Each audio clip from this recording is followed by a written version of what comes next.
हरि ओम। ओम सहना भवतु सहनौ भुनक्तु सह वीर्यं करवावहै तेजस्विनावधीतमस्तु मा विद्विषावहै। ओम शांति शांति शांति। श्रुति स्मृति पुराणानाम् आलयं करुणालयं नमामि भगवत्पादं शंकरं लोकशंकरम् शंकरं शंकराचार्यं केशवं बादरायणम् सूत्रभाष्यकृतौ वन्दे भगवन्तौ पुनः पुनः। समस्तजनकल्याणे निरतं करुणामयम् नमामि चिन्मयं देवं सद्गुरुं ब्रह्मविद्वरम्। ओम श्री चिन्मय सद्गुरवे नमः। हरि ओम। We are studying Adhyasa Bhashya of Shankaracharya, which is the preface for the commentary or the Bhashya on Brahma Sutra. So far, what we have understood is superimposition of something which is not real on a thing which is real is adhyasa. Smruti rupaha paratra drushtava bhasaha is the definition of adhyasa. In simplistic words, the world that is seen by me, perceived by me, cognized by me is a falsity superimposed on the truth called Brahma. At present, I don't know Brahma. I don't think there is any doubt or dispute about this as far as we all are concerned. Had we known Brahma, we wouldn't have been for the satsang. So the reality called Brahma is existing as the adhisthana, the base, the substratum, on which it is perceived that the world is residing, and that which is perceived to be residing, that which is non-existent, is perceived as a truth by us. That is the problem. The sukham, dukkham, the rebirth, whatever we talk of samsara is false apprehension on something which is truth. That which is true doesn't have any issue whatsoever. There is no sukham, there is no dukkham, there is no criteria of our world of perception in the substratum called Brahma. Who says so? Those who have seen the Brahma, those who have cognized the Purusha and realized that, oh, this is Prakriti, it is all a falsity residing on adhyastata of Purusha, are the one who told us. Badarayan Rishi knew about it, so he told us in Brahma Sutra. Shankaracharya had anubhuti of similar type, so he wrote a bhashyam on that. And we have no choice but to depend on them, because none of our other pramanas, for example, I want to see Brahma, bring it in front of me. It is not pratyaksha, so you cannot. All right. If there is a smoke, there is a fire. So let me also find out if there is something, can Brahman be there? No, it cannot be inferred also, because there is nothing parallel between Brahma and any other thing. That means all my existing pramanas, all my methodology of acquiring knowledge seem to fall short, which forces me to believe in somebody who is telling me as his Shabda Praman. And this Shabda Praman is nothing else but the Veda. Badarayana Rishi or Shankaracharya or any realized soul talking and Vedas talking, it is one and the same, because they do not talk anything which is not there in Veda, and Veda doesn't talk anything which is not experienced by these people. So in other words, we have to believe in the words of these people, and not a blind belief. We have to believe them till we ourselves prove it to be true. No one else is going to prove it to us that the world is unreal. It is we ourselves, we have to exert the efforts to know that this world is not true. And why the exertion? Because the world that I am in is full of issues and problems. In modern language, everything is stressful. Stress, anxiety, chinta, dukkha, viyoga, emotions, bhavana, crying, weeping. And good moments are also there, but they don't last. It looks like as if into some unknown territory we are constantly marching ahead without knowing what is going to come. Also a slap comes and suddenly we feel the pain, and somebody just gives a nice touch which we feel good, and suddenly the next moment there is another slap. And we are fed up of it. We are fed up of it. That is why we are in the satsang. There are many who are not even fed up of it. There are some who are fed up of it but don't know what to do about it, because their Swadharma does not teach anything. We are the lucky ones where perhaps we have some way out, because somebody has showed us the path, but the walking has to be done by ourselves. That is why early in the morning we are exerting our brain, our intellectual capacity to understand what these great sages are saying. And the discussion that is going on now is on how to come to that grand conclusion that this world is unreal. It is imposed on something which is real, which we don't know.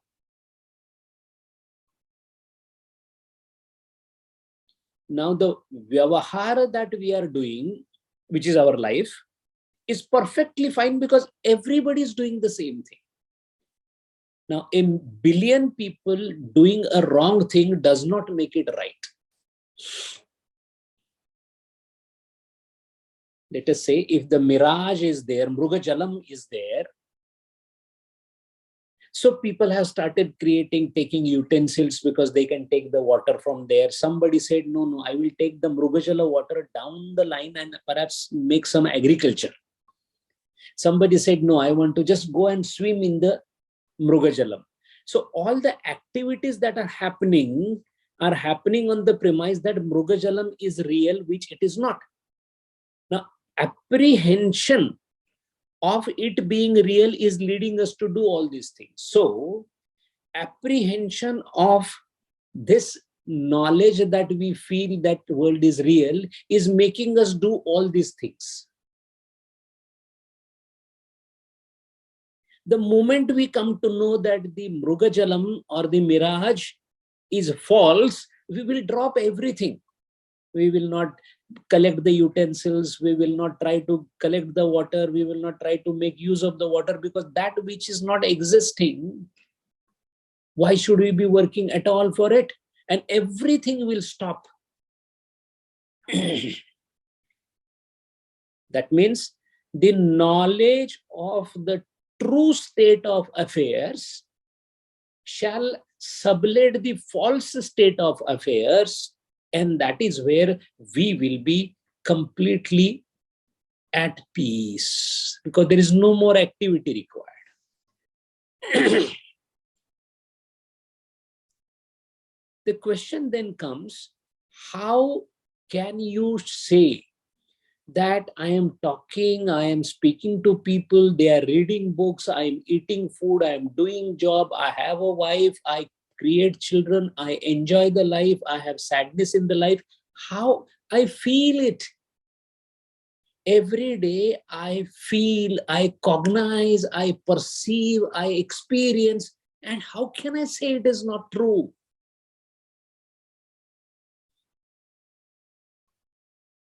In order to know this, we first of all should know that if this knowledge of this world is false, if the knowledge of this world is false, then is it that my method of taking the knowledge is wrong? Or my interpretation of the knowledge is wrong?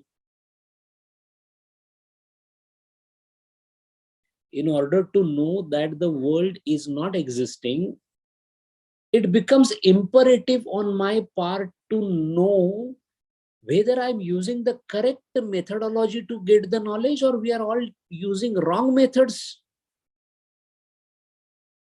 And then that brings us to a very important point.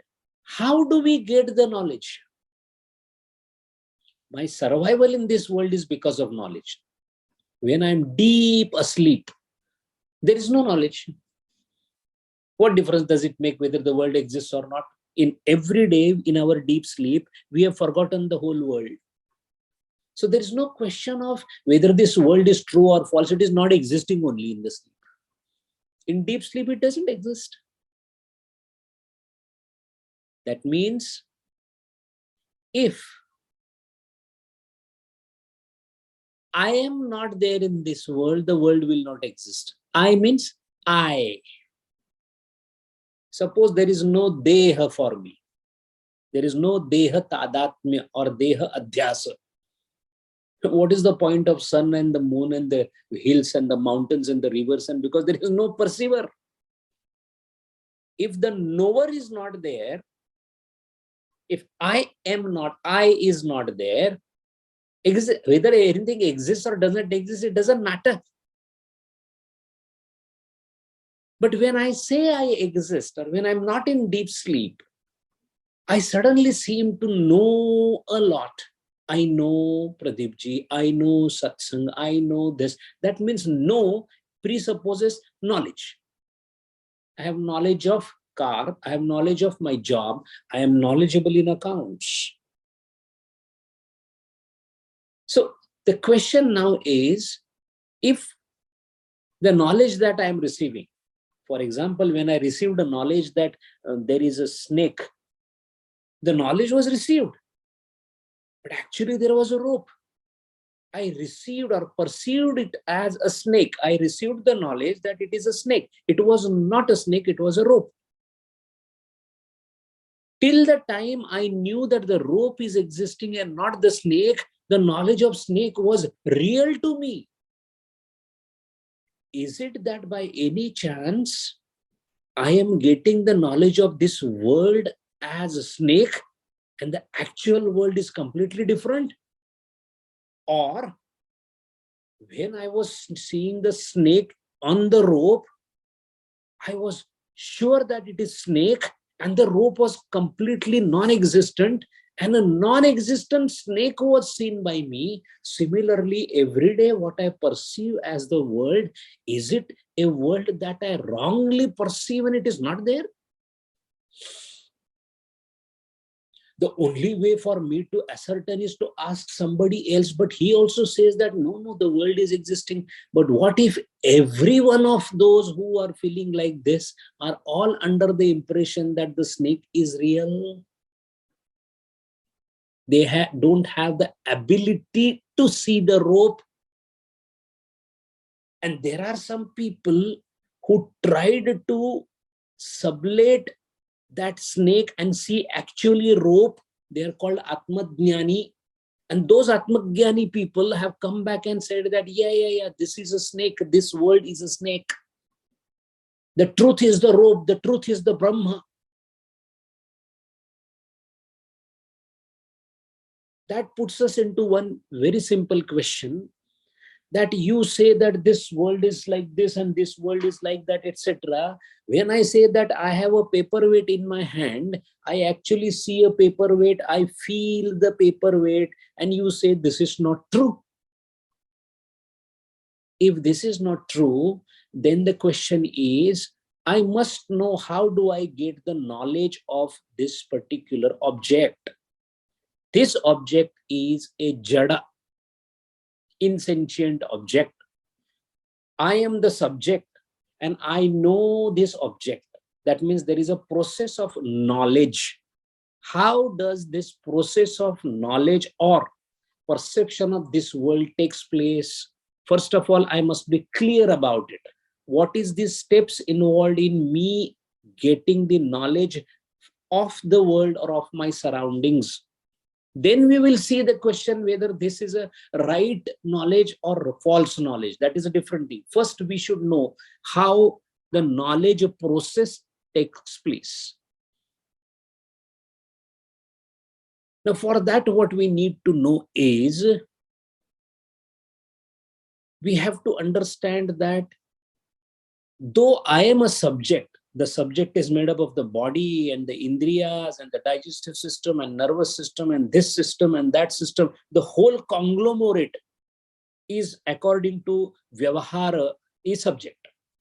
Dr. Jadhav is a subject. Who is Dr. Jadhav? He is this height, he has got this system, he belongs to human beings, human species, etc., etc., etc. That's a narration of Dr. Jadhav as a subject. Our question is very simple. When Dr. Jadhav understands a object called coffee mug, is it the hand which understands the coffee mug? Is it the brain which understands the coffee mug? Is it the eye that understands the coffee mug? Who understands? Who perceives? The power of perception of an external object is happening in a premise called Antakarana. Now, what is Antakarana? The Antakarana is a non-tangible yet existing thing in the subject's body or in the jiva, which has ability to convert the sensory impulse into a meaningful object. When I see this, my eyes tell me this is something spherical, very luminous, glass-like. These are sensory inputs. It appears to be very circular in my hand, looks like a sphere or spherical thing. Perception. This is by tactile sensation or skin sensation. These sensations go inside, but there has to be somebody to interpret these things. Indriyas can help in collecting the sensory input, but those inputs have to be taken to a place where they can be converted into some amount of semblance of informative knowledge. The place where it happens is Antakarana. We all know that. We have studied Patanjali Yoga Sutra. And we have also seen last time that the Antakarana itself is inert or jada. So that means nothing in my body, forget about the indriyas and rest of the part of the body, even the non-tangible yet subtlest existing padarth of my body, which has the ability to capture or reflect the consciousness, is antakaran or buddhi. Now, this buddhi of mine is constantly illuminated by the knowing principle, which is called consciousness. So consciousness continuously keeps on giving light is not a right statement. It is a light by itself. The way sun shall be there, irrespective of whether that light is used, unused, used in a far better way in the form of solar energy or a far bad way or not at all used, doesn't matter. Only for prakashana it is used, all right. To create energy it is used, all right. In the similar manner, the consciousness, which is pervading everything in this world, because everything in this world is nothing else but consciousness in the different names and forms. To my share, part of that consciousness comes. Now, can the consciousness be partified? Can the consciousness be partitioned? No. But my ability to take the consciousness in me is very limited. Supposing that the sun is ever luminous thing and the mirror wants to take the light in from the sun inside. Depending upon the size of the mirror, larger the mirror, larger light will come. So me being me, I have a certain limit to take that light in me or in my mirror called antakarana. To that extent, the consciousness will be residing in me. That consciousness that resides in me, which is nothing else but same as the sun or the consciousness, is called kutastha. So when the sunlight comes in the mirror, it becomes a smaller sunlight. Why smaller? Not because sunlight has partitioned itself, but because the holder of that sunlight mirror is small in size. Now, supposing that the mirror gets the light in it, what will happen? The mirror will illuminate, right? Then what will happen? Actually, nothing will happen unless this light is used or focused on a wall. It will enlighten the wall. Similarly, the consciousness, when it comes in me as kutastha, in my buddhi, what will it do? It will not do anything. But because that consciousness is giving light to the antakarana, which is the crystal, the light of the kutastha perfuses inside the buddhi. That light which has perfused inside, like a red color flower near the crystal, when the red color of the flower it gets infused in the crystal. It is not entering in the crystal, it gets infused or reflected. That reflected light in the buddhi is called chidabhasa. We have seen that last time. Now, once the chidabhasa is there in the buddhi, buddhi is now well tuned to use the borrowed light for any purpose that she wants to do. Either buddhi says, I don't want to use this reflected light, doesn't matter, it will stay there. But moment the buddhi decides to use the reflected light or the chidabhasa, that is the time then active potential of the buddhi will start functioning. Active potential, or the wave that is created on the surface of the clear lake water, is called vritti. The antakaran that holds the light, chidabhasa, is chitta. When that light is used by the chitta or the water to create a wave, which in other words we call it as a thought, is vritti. Now, vritti is a change in the chitta. So, that crystal with its borrowed light now embarks upon the journey to venture outside in this world of objects. Because the light, borrowed light is there, the vritti keeps on using that light to get the information from all the things around it.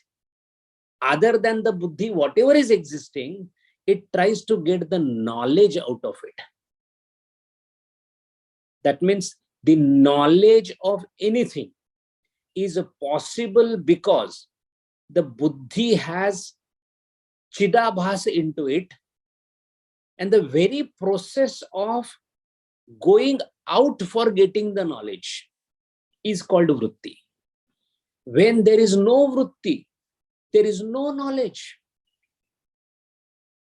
which means knowledge is nothing else but creation of a vritti, creation of a flutter on the pristine and calm surface of a thing called antakaran, which by itself cannot do anything unless illuminated by the reflected light called chidabhas. That is why Jiva has been defined as buddhi, which is absolutely inert and jad, cannot do anything. But in that buddhi, there is a reflected light. So it has become now illuminated buddhi. So chidabhas, reflected light in buddhi, buddhi itself, and the originator of the light, kutastha, which is nothing else but the part and parcel of the consciousness. So the lamp's light in the crystal and the crystal, these three together are called Jiva. So Jiva in simple terms is defined as Kutastha, consciousness, reflected light of Kutastha called Chidabhas, and in which it is reflected, Antakarana. So Antakarana or Buddhi plus reflected light of Kutastha in Buddhi and Kutastha, three together form a Jiva, irrespective of which Jiva it is. Now, so far it is clear what is Jiva. Now let us say, if this Jiva wants to utilize this borrowed light for taking the knowledge of things around it, that is where Bahya Jnana Paddhati comes into the picture. Himanshuji, can I have the slide number 4? He's not there. Did Okay. you send it to him? Because I only have 3 slides of last week. Okay, maybe in the group we had a slide number, last slide we had. Let me just open it then. So how the Bahya Jnana Paddhat happens, or how the Bahya Jnana happens, is what we are going to see. Prerequisite for happening, Jnana happening is, very prerequisite is, Buddhi has to create a vritti. Otherwise, Jnana cannot happen. In other words, why would Buddhi, Antakarana, which is sitting still, have a vritti? That is because whenever there is an object anywhere in my surroundings, my indriyas make me constantly aware of it. When I'm looking somewhere, I see the object. Seeing is done by my eye, indriya.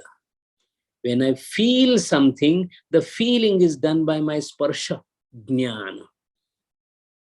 So twag or twacha is doing, twacha as an indriya is feeling something. All these sensations are then carried inside. And where will they go? The nerves and the brain are equally inert. They only carry it. After carrying it has to be assimilated or converted into knowledge. So absolute barren sensory input, when it comes inside, that so-called chitta, which is otherwise very steady, starts giving a wave. This wave is vritti. That means even if my eyes see something, still it will not lead to knowledge.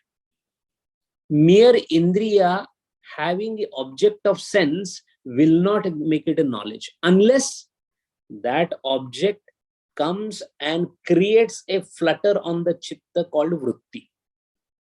Once this is clear to us, now it is easier for us to understand the analogy. The analogy is like this. There is a huge ocean. Ocean is Brahma or Chaitanya.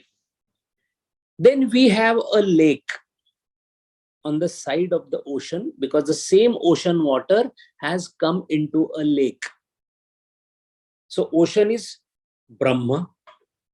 Of that, only that much water which has come into the lake is where it stands as the Chidabhasa or the Kutastha.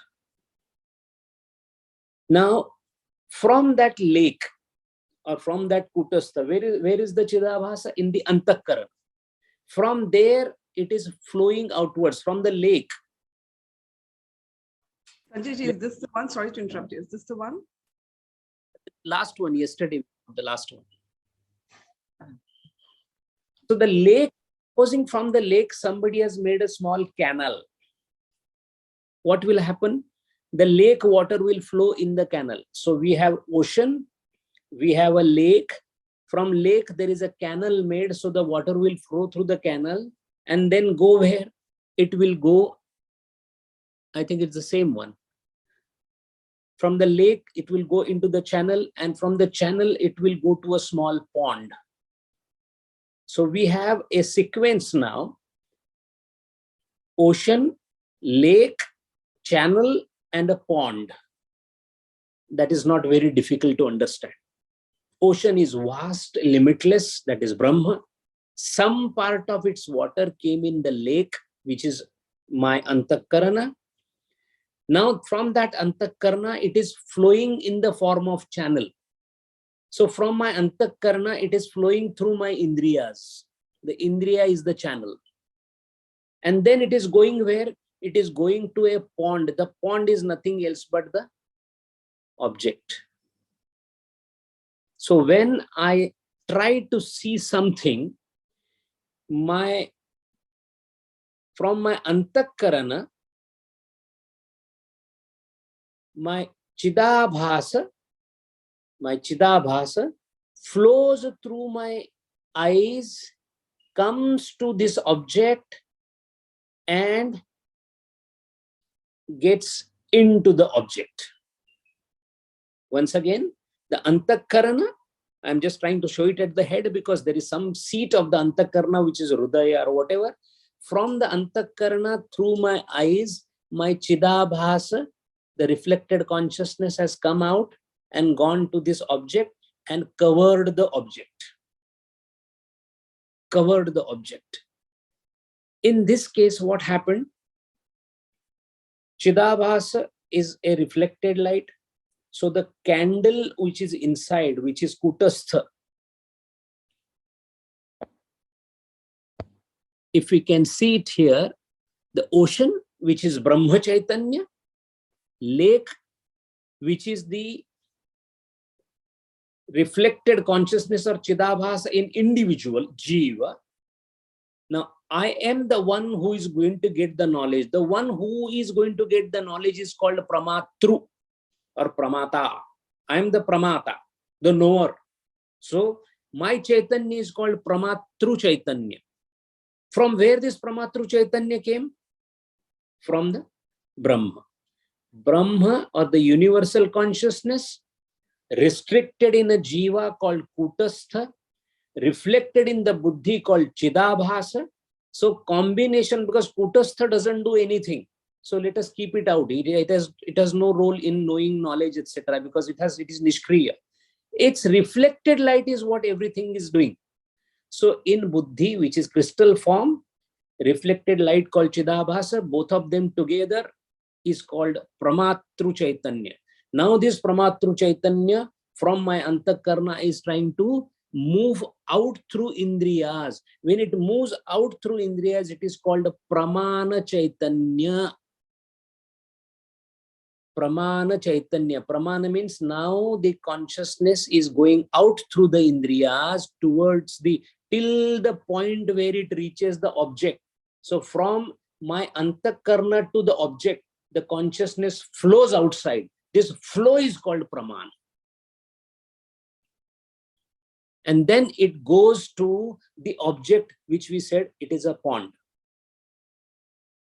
Now, remember one thing, this object will not be known to me at all unless consciousness from me flows through the channel called Indriya and reaches to this object and does its uddipan or illumination.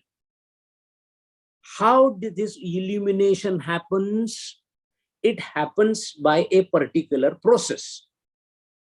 My Chaitanya is called Pramatru Chaitanya. My channeling of this consciousness into the object is called Pramana Chaitanya. And this object is called Prameya. So it also has consciousness called Prameya Chaitanya. Pramatru Chaitanya knows consciousness. Pramana Chaitanya, testimony is consciousness. And the consciousness of the object called Prameya Chaitanya. When Pramatru Chaitanya, Pramana Chaitanya, and Prameya Chaitanya becomes one, knowledge happens. Otherwise, this is inert. Antakarna is inert. The Indriya is also inert.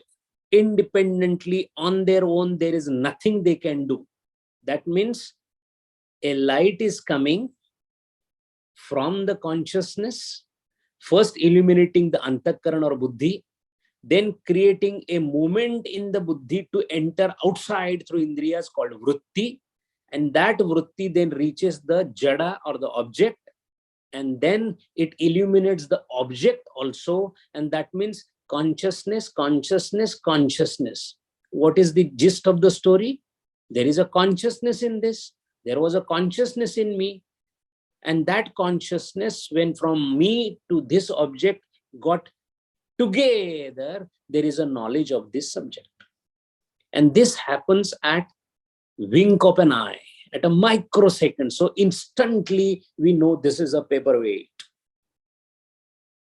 This is as far as the movement of the Chaitanya is concerned.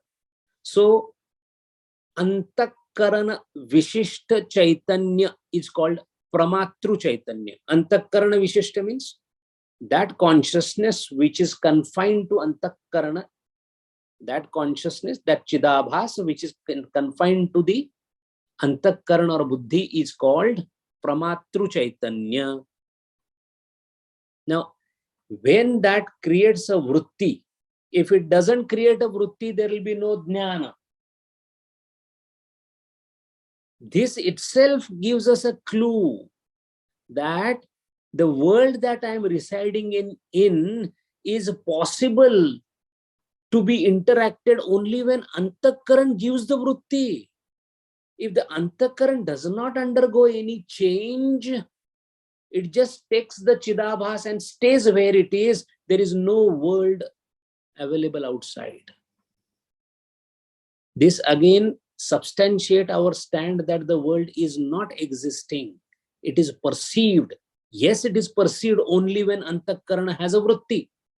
If Antakarana is not having a vritti, or Antakarana is not using the light to enlighten the things outside, they will not exist. They are as good as not existing. Then again, depending upon the Antakarana's capacity, how much illumination you will do depends on that. So that is why perhaps an ant cannot visualize a mountain. Why? The Indriya's capacity of the ant's eye is not as high, big, whatever developed as a man. So for an ant, mightiest thing could be a bark of a tree. For me, the mightiest thing is Himalayas. I can see the whole Himalayas in my eye. Himalayas 8,848 meters, but 8848 meters comes in my eye. Why? That is because of my Indriya's capacity. As far as lightening that particular thing is concerned, whether you want to see 2 centimeters or whether you want to see 2,000 meters, Chidabhas always lightens everything. There is no discrimination. So there is no less Chidabhas or more Chidabhas in any Jiva. That is the basis of the fact that all are equal. Panditaha Samadarshinaha, because they'll see the consciousness everywhere. Ability to utilize the consciousness varies depending upon the reflective power of the Antakarna, depending upon the jati or the species. So one thing is clear, that Antakarna Vishishta Chaitanya, when it utilizes Indriya to interact with the object outside, there is a Jnana Utpatti. Knowledge happens when the Antakarna decides to use Chidabhasa with the help of Indriyas to enlighten itself about something. Now, frankly speaking, this is a use of Chidabhasa. This is the use of the light of consciousness. Whether to use or not to use is your choice. Because decently people thought, the Rishis thought, what if I don't use this light for this enlightened so-called knowledge purpose? What will I lose? You don't lose anything. Sunlight, if it is not used by you, sun will have no problem, you also have no problem. But when you use the light by your Antakarana, a strange phenomena happens, and that phenomena is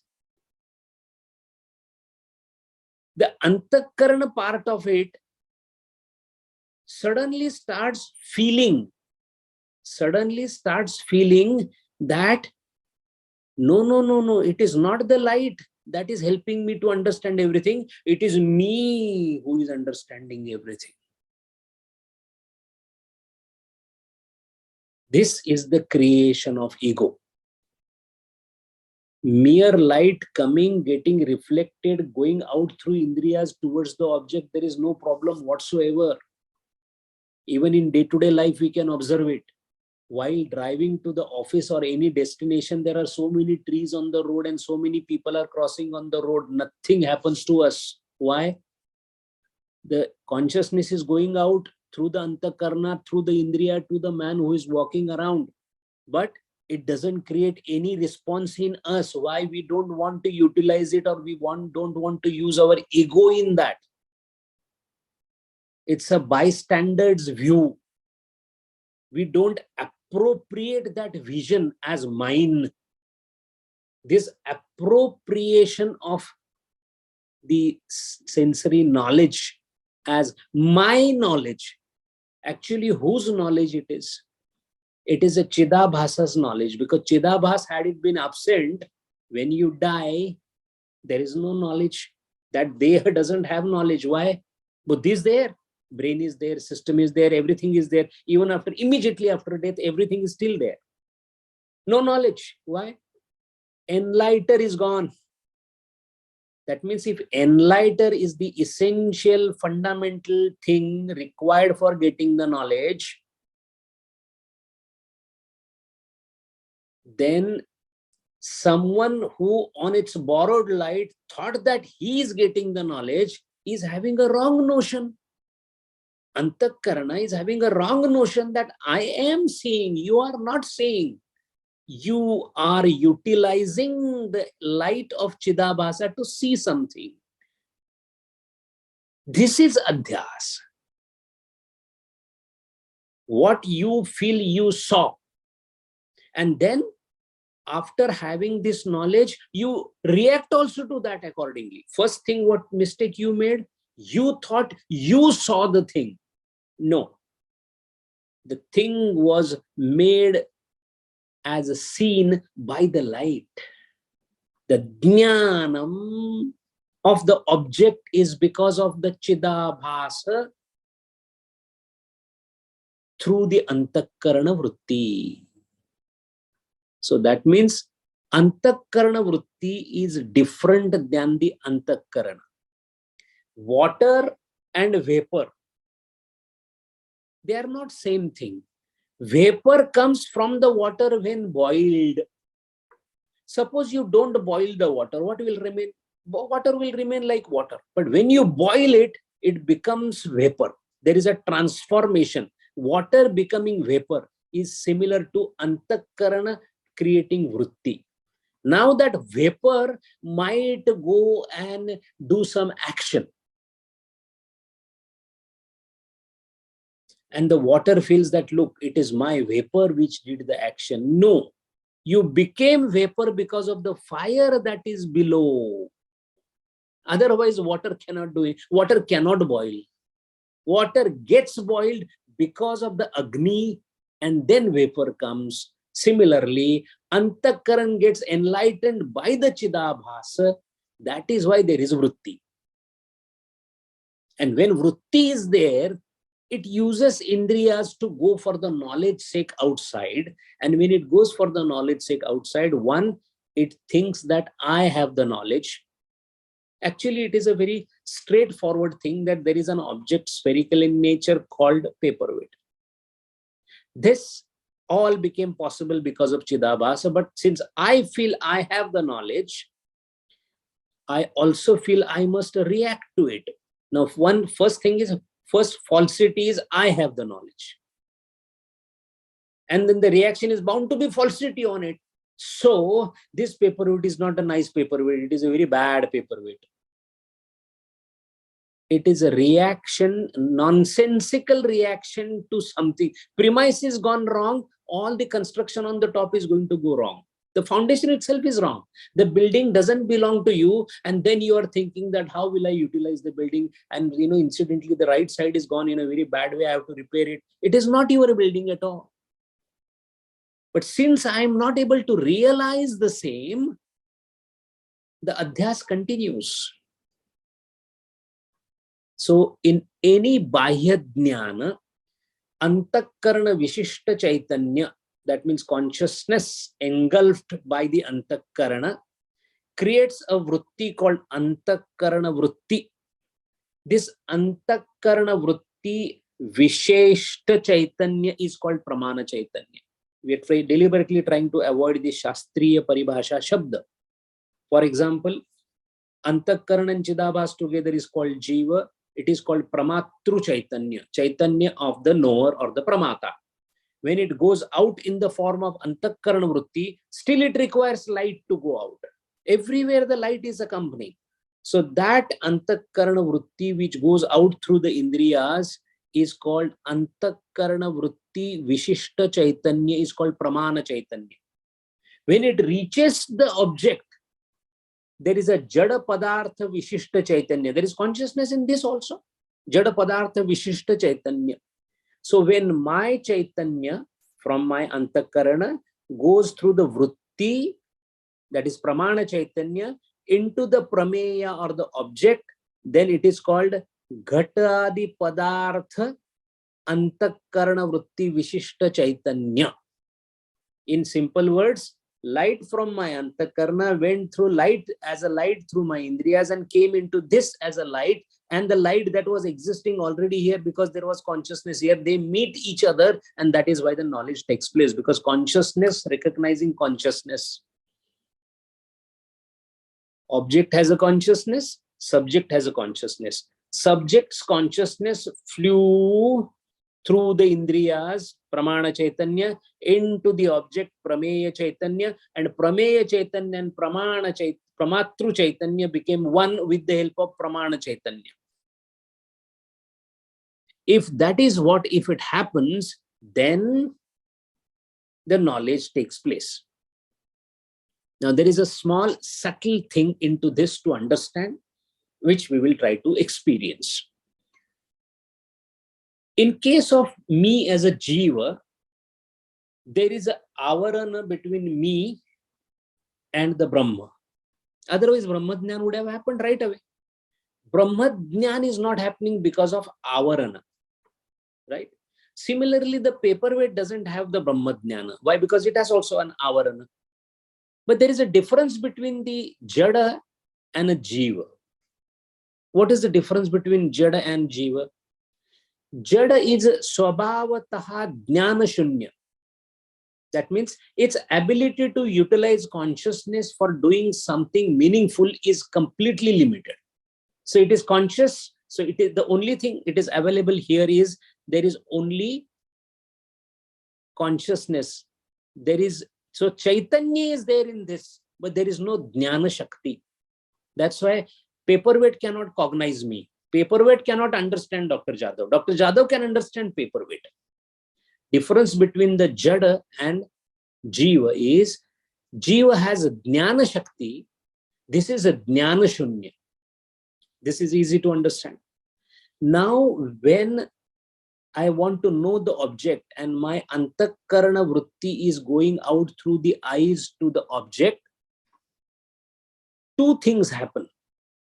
One is there is an avarana on this. So supposing that it is like this, there is a hand on the top of the paperweight. So even though my indriya is looking at it, there is no knowledge. So I have to first remove this. So supposing this paperweight is in the darkness, even though my antakarana vritti, my chidabhasa, my indriya all try to go towards the prameya or the object, I will not understand it. Why? It is covered by darkness. So first the light has to be there to remove the darkness. That means indriya sahayata has to be there. Eyes can only see in the light. They cannot see in the darkness. So light has to be there for the indriyas to function. One. After that, my antakarana vritti will go there and remove the outer covering called avarana. Now, once the avarana is removed, still the knowledge of the object will not be there. My chidabhasa, my consciousness will light up this, and vritti will do only vyapti. This is a subtle difference in knowledge process. One is vyapti. Vritti of the antakarana does the avarana nash and takes the shape of this. Once the shape is taken up by my vritti, still it is not lighted. The lightening of this particular avruttata is done by chidabhasa. Let us take an analogy to understand it. Suppose there is a lamp which is covered by a ghatam, by earthen pot, and you want to see that a vastu inside that earthen pot. Inside the earthen pot, not lamp, but there is a vastu there. There is an object there. So what will we do? First, we will have to break the earthen pot. Still, we will not see what is inside. For that, we will require a lamp. That means prakashanam happened because of two things. Breaking the earthen pot and then putting the light on that vastu so that you can know what is lying there. Same thing happens in case of an object. The ghatam, breaking of the ghatam or the earthen pot is done by the antakarana vritti, and the lightning of that particular thing is done by the chidabhas. These are two aspects in Jnana Paddhati. Vritti helps in removing the covering, and chidabhas helps in throwing the light so that we can understand. I hope this is clear. In case of an object, when a subject wants to know an object, the object has two aspects that should be dealt with. One is removal of the covering or the avarana. avarana, that is done by vritti, and then prakashana is done by the chidabhas. Why this is important? This is important because when the object is not there and smruti is there, this same object, but it is coming from my memory. Now what is happening? You don't need to break the pot. It needs only lightening. Only lightening. That is why in memory, antakarana vritti is not involved. Antakarana vritti is whenever it goes out. In memory, it is the sakshi or the chidabhas directly illuminates the memory. A pratyaksha object, you require vritti, jnana, as well as chidabhas, both to enlighten. In case of smruti, it is directly sakshi bhasya. That means the chidabhas illuminates directly to them. That is why memory is not considered as prama or jnana. Memory is not called jnana in Shastra because it is not through pramana. Can memory be pratyaksha? Because that object is not pratyaksha. There is no anuman. It is directly coming without pramana. So it is aprama. Memory is aprama. Now, all this process has been described of Bahya Padartha Jnana. For what purpose? What is the need of knowing all this complexity of knowing an object and all that? By knowing how you know an object, you can then think, can I know Brahma like that? Like Chidabhasa, then Vritti, then going out towards the object. Can in that way I can get the knowledge of Brahman or not?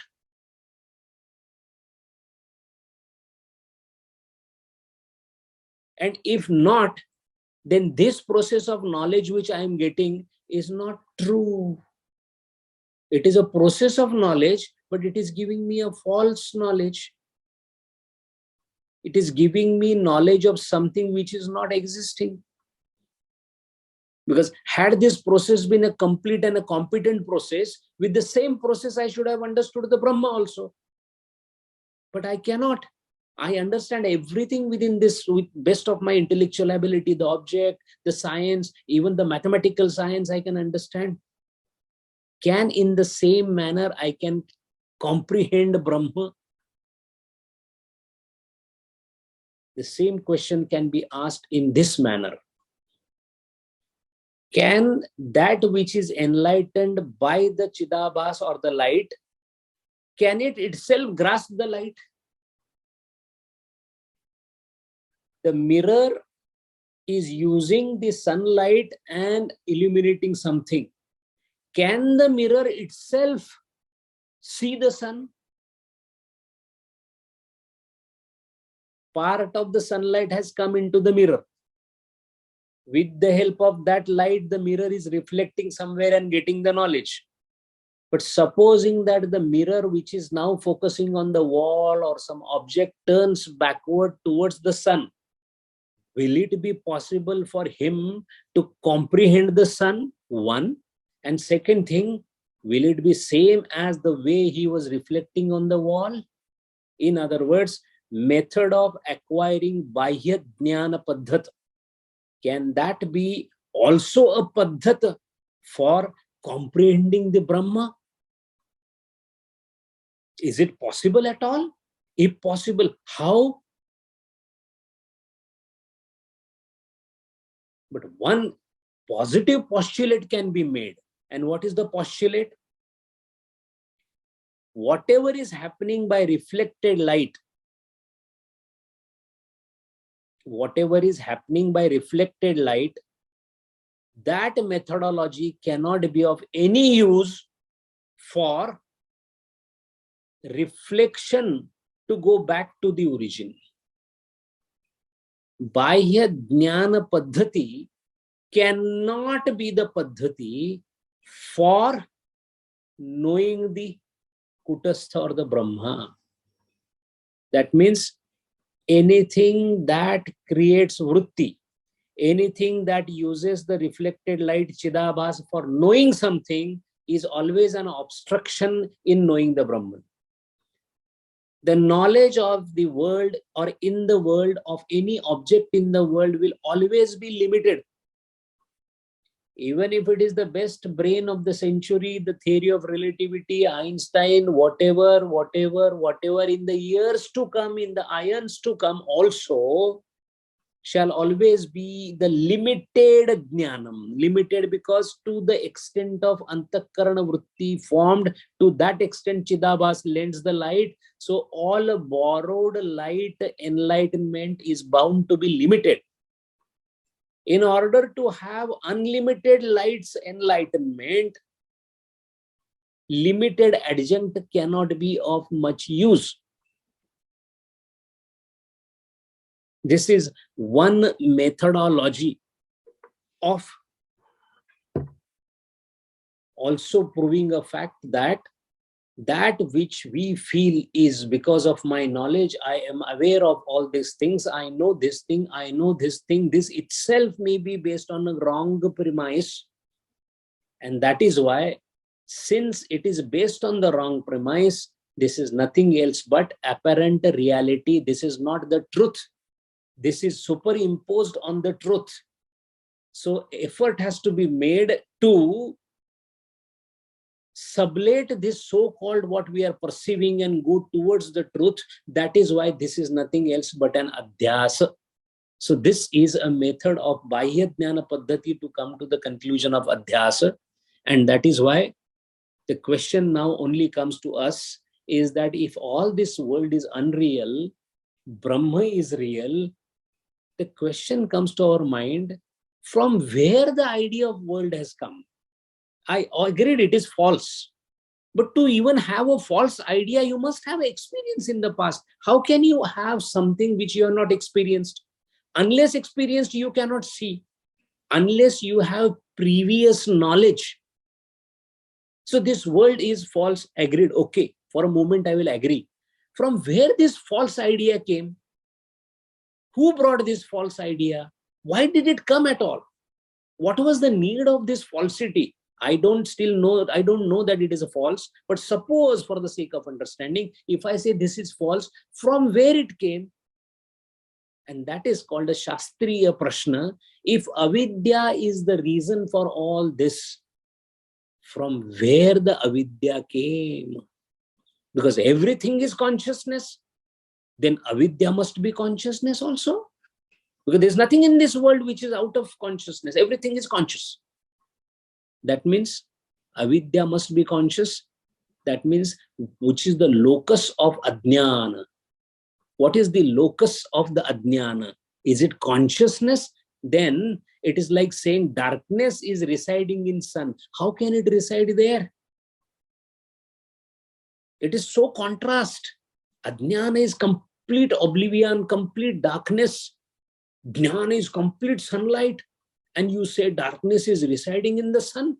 How that is possible is the subject of Adhyasa Bhashya that Acharya will take us forward. Hari Om. Om Purnamada Purnamidam Purnat Purnam Mudachyate Purnasya Purnamadaya Purnameva Vashishyate. Om Shanti Shanti Shanti. Harihi Om Shri Gurubhyo Namaha. Harihi Om.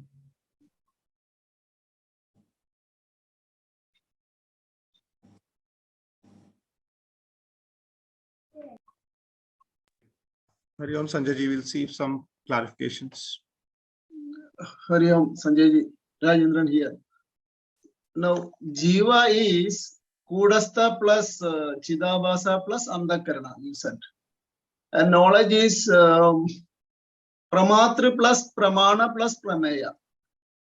That is, can you see, we have a habit of moving from known to unknown. If we think this in the medical terms, you are the competent person to explain that. Can we,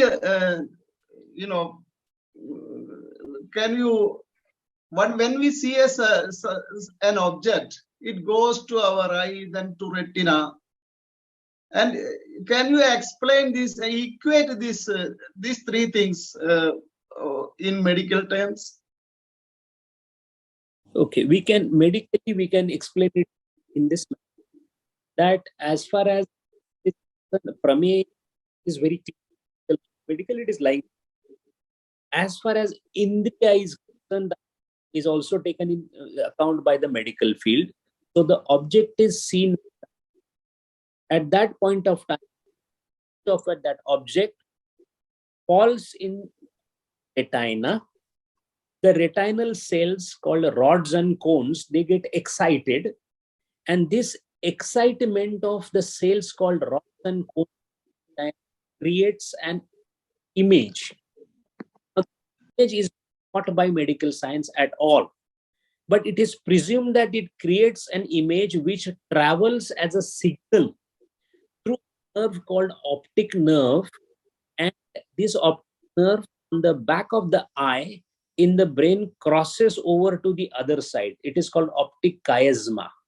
When this optic nerve takes this image, it goes back to the back end of the brain, near the back end of the head, that is called occipital brain. In that occipital brain, there is a center. The center means there are cells which convert these signal into an image and correlate that image with required. For example, when I see an object like paperweight, my eyes instantly go backward with the signal and say that this is paperweight. Up to this point, it's fine. But if this object is not paperweight, but my daughter, then what happens? This occipital region or the brain is also connected with the parietal and temporal, matlab side region of the brain where emotions are stored. So seeing a girl is only occipital. Seeing the daughter is also emotional component is poured into it. The emotions are synthesized into certain parts like amygdala and parietal and temporal bone, there are different names for it, technical names. But this is how the processing takes place. The neurological science has gone up to the level of finding out the place where this emotional regulation is happening. How do they come to know? Because in accident, when that particular thing is damaged, then even if you see your daughter, you don't have any emotional response. There is a classical syndrome called Capgras syndrome, a disease of a brain, in which the patient, when the mother comes in front, the patient doesn't recognize, I mean, he comes to know that she's my mother, but he doesn't give any emotion. He talks to her as if a stranger. But the same mother, if she goes to the next room and gives a telephone call to him, he starts crying, "Mother, where are you?" That is because the ear sensations of the sound of mother are still intact, but the eye sensations are cut off because of accident. So this is how the brain works. This is as far as neurological functioning is concerned. But these areas are called the deep brain, or the silent areas of the brain where this functioning happens. Synthesis. All this synthesis in intangible form has been given a name by our Shastra as Antakarana.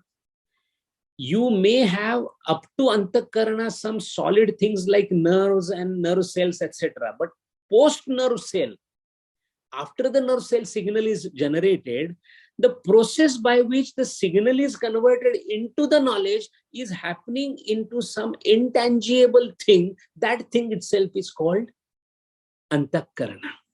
Neurology is trying its level best to find out exactly where the Antakarana is there. But so far it is unsuccessful.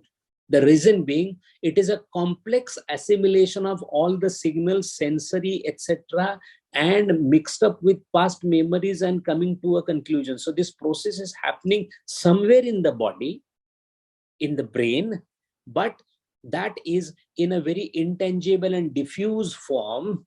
According to neurology, Shastra calls all this as Antakarana. Hari Om. So the ego still is, medical science is unable to detect ego where it is lying. Huh? Able to do that. That is why there are things like proprioception. Proprioception means when you are driving your car, you are looking towards somebody, you are listening to a song, you are talking everywhere, but your foot is definitely there on the accelerator and brake. You don't give any active signal, oh, look at the brake, I must brake. You don't do that. It happens automatically. The reason is, there is, even right now you are sitting in your chair. You don't have to be made aware that you are sitting in the chair. You automatically know it. This automatically knowing is called proprioception. Now, this proprioception is everywhere. Every sensation is possible only when I is presupposed. I'm sitting, I'm listening, I'm trying to understand. I is presupposed. So that is why this I is ever existing I, or the Atma Tattva. Only thing is, it is misappropriated to say that this I is this body. Ahankar, ego, is nothing else but a good word, or a subhashitam is also a word. And a slang or a gali or a bad word is also a word. What happened in the bad word? Word has been used badly, otherwise it is a good word. Similarly, I as an Atma Tattva is a good thing only when misappropriated for the body, restricted body, saying this is me, then it becomes ego. So ego center, or ego as such, is existing everywhere throughout the length and breadth of what we consider to be the extent of my body. Although I as an Atma Tattva is extending everywhere. That is the only difference. Hari.